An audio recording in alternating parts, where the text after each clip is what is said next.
Assalamualaikum warahmatullahi wabarakatuh. Selamat pagi semuanya. Apa kabarnya hari ini? Alhamdulillah, sehat, senyum, ceria. Oke, sebelum kita mulai pembelajaran pada pagi hari ini, kita berdoa dulu yuk sama-sama. Dipimpin sama ketua kelas ya. Bismillahirrahmanirrahim. Rabbi zidni ilma warzuqni fahma. Amin. Oke, kita cek kehadiran dulu. Jadi dicek temennya. Di samping kiri, samping kanan, samping depan, samping belakang. Siapa temennya yang gak hadir di pembelajaran pagi hari ini? Ada yang gak hadir? Oh, lengkap. Pintar. Kalian semua pintar semua. Alhamdulillah. Oke, sebelum kita mulai masuk nih ke pembelajaran, ada yang masih ingat nggak? Di minggu lalu kita belajar soal apa ya? Iya betul, jadi di minggu lalu kita belajar soal keberagaman yang ada di Indonesia. Jadi Indonesia itu tidak hanya terdiri dari satu agama, dan juga tidak terdiri dari satu ras aja, atau satu suku aja. Tapi Indonesia terdiri dari berbagai macam suku, berbagai macam ras, dan juga berbagai macam agama. Jadi kalau kita tahu teman kita kok beda sama kita nggak boleh tuh memperolok, mengejek, tapi kita harus saling toleransi. Oke, langsung kita next. Kita mau belajar apa ya hari ini? Kelihatan dong di layar kita mau belajar apa? Ya, kita akan belajar soal denah dan juga mata angin. Ada yang udah pernah dengar istilah denah sama mata angin? Udah? Udah pernah denger ya? Tapi tahu nggak apa sih denah sama arah mata angin? Udah ada yang tahu? Belum. Oke. Habis ini kalian harus tahu apa itu denah dan juga arah mata angin. Oke, sebelum kita benar-benar masuk ke pelajarannya, kita harus tahu tujuan pembelajaran pagi hari ini. Ada tiga poin, ada 3 tujuan yang yang akan dicapai gitu. Yang pertama yaitu siswa dapat menyebutkan 8 arah mata angin. Jadi kalian harus nanti bisa nyebutin 8 arah mata angin. Yang kedua, siswa dapat menggunakan kata tentang 8 arah mata angin dan juga pemanfaatannya dalam denah dengan tepat. Dan yang terakhir atau yang ketiga yaitu siswa dapat mengkomunikasikan informasi atau pokok pikiran mengenai 8 arah mata angin dan juga pemanfaatannya dalam denah dengan tepat. Oke, kita amati dulu nih gambar ini. Gambar apa nih? Oh, udah pernah lihat ya apa? Gambar? Ya, gambar arah mata angin. Ya, ini gambar arah mata angin. Jadi ini arahnya ada 8 nih, ada yang ke atas, ada yang ke atas bawah, ada yang ke kanan, ada yang ke kiri, dan ada yang nyamping-nyamping itu. Jadi itu adalah 8 arah mata angin. Terus biasanya kalian menemukan gambar denah ini di mana sih? Ada yang tahu? Ya, biasanya kita bisa menemukan 8 arah mata angin itu di peta. Di peta, ya. Iya, di denah juga ada 8 arah mata angin. Pintar, semuanya pintar dan juga aktif. Aplaus dong buat teman-teman yang udah aktif hari ini. Oke, kita next. Jadi kita biasanya akan menemukan arah mata angin ini pada denah. Tepat sekali kayak jawaban kalian. Terus kita kan udah tahu tuh kalau arah mata angin tuh biasanya ada dalam denah. Terus pertanyaannya, denah tuh apa sih? Ada yang tahu nggak denah itu apa? Jadi denah itu adalah gambar. Jadi denah itu gambar yang menunjukkan lokasi suatu tempat. Jadi dalam denah itu kan menunjukkan kayak tempat-tempat, ini apa, di sini ada apa, di sini ada apa. Jadi kalau kalian ingin pergi ke suatu tempat, kalian bisa tuh ngecek lewat denah. Oke. Biasanya ini sih, kalian kalau pernah tahu undangan pernikahan, biasanya di baliknya tuh bakal ada denah. Jadi kita kalau mau ke sana harus lewat mana kayak gitu. Jadi kalau kalian pengen tahu biasanya denah itu di mana, biasanya ada di balik belakang dari undangan pernikahan. Biasanya sih. Oke, kita next dulu. Jadi kayak ini ada gambar nih, ada gambar contoh. Diperhatiin ya. Di situ ada SD Nusantara. dilingkarin kan itu. Terus ada juga masjid, ada pos ronda, ada rumah warga juga, dan juga ada lapangan sepak bola. Terus di situ ada denahnya. Kok denah? Ada 8 arah mata anginnya. Kalau yang menghadap ke atas apa? Iya, yang menghadap atas itu adalah arah utara. Kalau ke bawah arah arah selatan. Kalau ke kanan itu arah timur, ke kiri itu arah barat. Kalau kita ingin tahu lokasi SD Nusantara itu berada di sebelah mananya masjid, jadi gimana? Kita bandingin dulu nih. Masjid kan ada di atas tuh. Terus SD Nusantaranya ada di bawah. Berarti kalau kita pengen tahu lokasinya SD Nusantara, kita gunakan arah mata angin.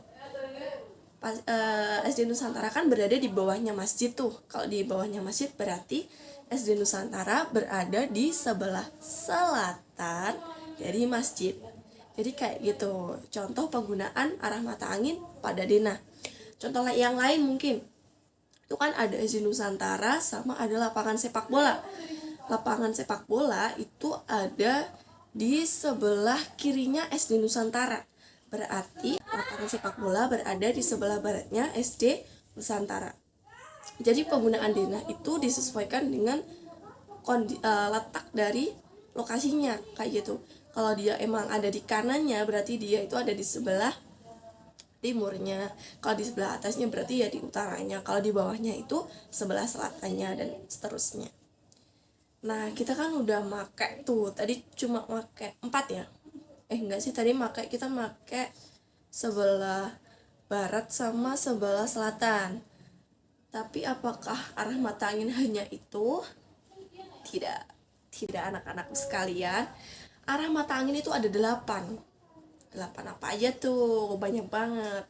Yang di sebelah atas itu ada utara, sebelah bawah selatan, sebelah kiri ada barat, sebelah kanannya timur, terus di antara utara sama timur itu ada timur laut, terus di antaranya timur sama selatan itu ada tenggara, terus di sebelahnya barat sama selatan itu ada barat daya, terus di sebelah utara sama di sebelah barat ada barat laut. Jadi ada 8 arah mata angin.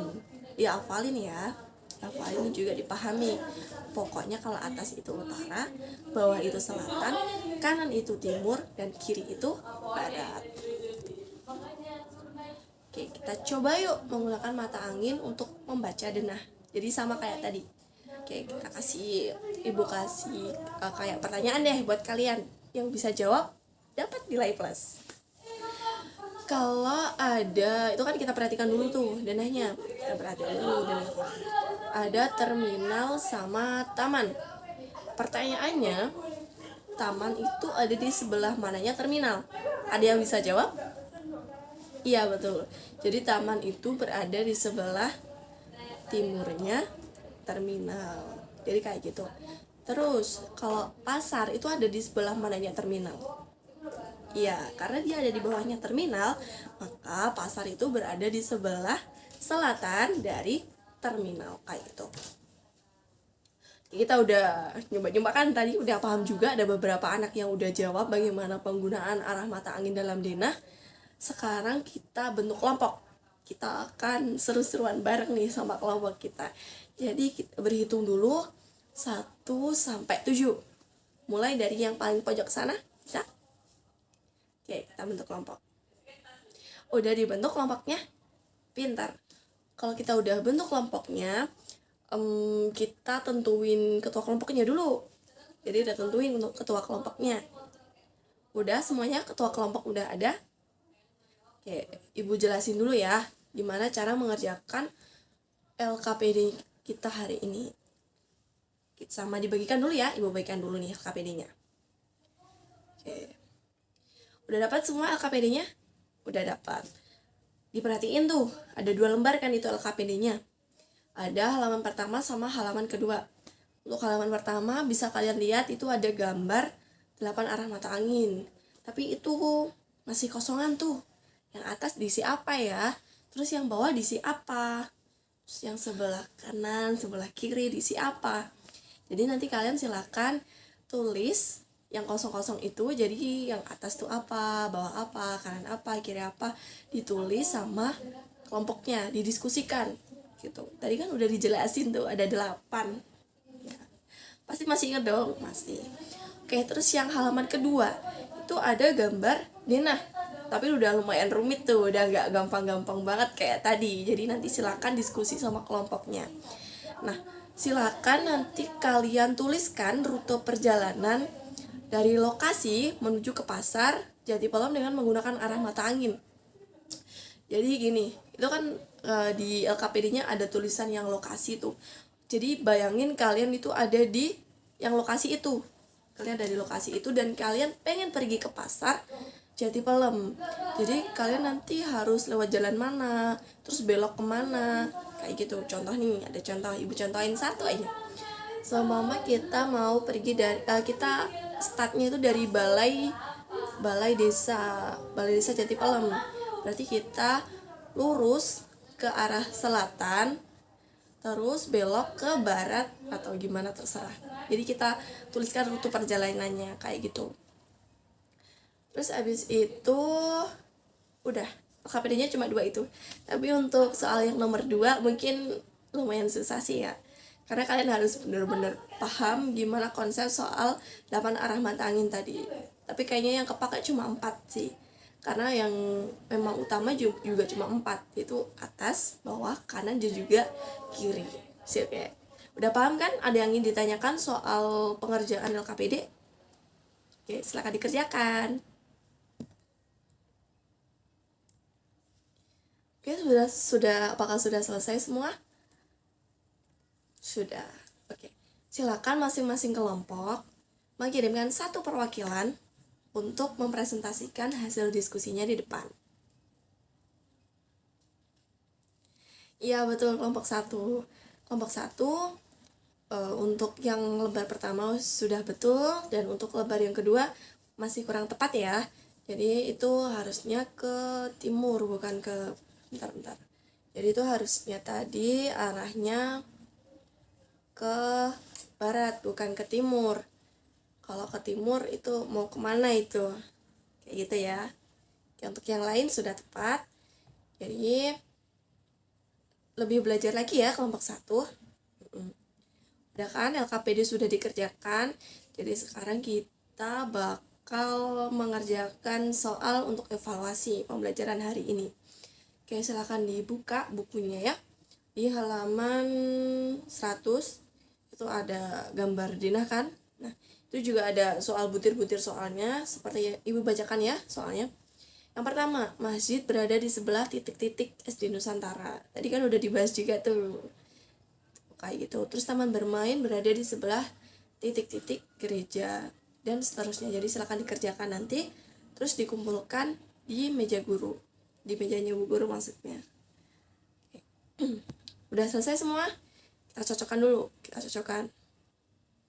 udah ya. Hasilnya nanti kan ada 5 soal, jadi 1 soal bobotnya jadi dikali 20. Oke, udah. KKM-nya 75 ya. Jadi yang nilainya di bawah KKM nanti kita remedi dulu, dan yang nilainya di atas KKM kita mungkin kalian bisa mengerjakan pengayaan. Udah? Oke. Udah semuanya. Jadi siapa yang pengen menyimpulkan pembelajaran pada pagi hari ini? Silakan. Ya, terima kasih ya udah menyimpulkan pembelajaran hari ini. Jadi kita hari ini belajar soal arah mata angin dan juga denah. Jadi arah mata angin tuh ada 8 tadi ya, seperti yang udah disebutin. Ada utara, ada barat, ada selatan, ada timur, ada barat daya, tenggara, barat laut, dan juga timur, dan seterusnya ya. Oke, selain itu arah mata angin kan ada di denah. Denah sendiri itu adalah gambar yang menunjukkan lokasi dari suatu tempat. Jadi kalau kita ingin pergi ke suatu tempat, kita biasanya bisa menggunakan denah. Oke, kayak gitu. Sekian ya, kita udah belajar. Dan jangan lupa kalau sudah sampai di rumah belajar lagi. Jadi belajarnya jangan cuma di sekolah ya.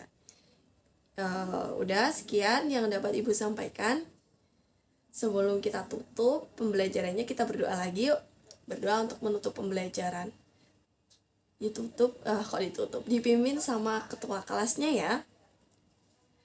Bareng-bareng. Bismillahirrahmanirrahim. Wal asri innal insana lafi khusrin illa alladzina amanu wa amilus solihati wa tawasaw bil haqqi wa tawasaw bis sabr. Amin. Oke, Ibu tutup pembelajaran hari ini. Sekian, wassalamualaikum warahmatullahi wabarakatuh. Selamat belajar lagi di rumah. Semangat ya.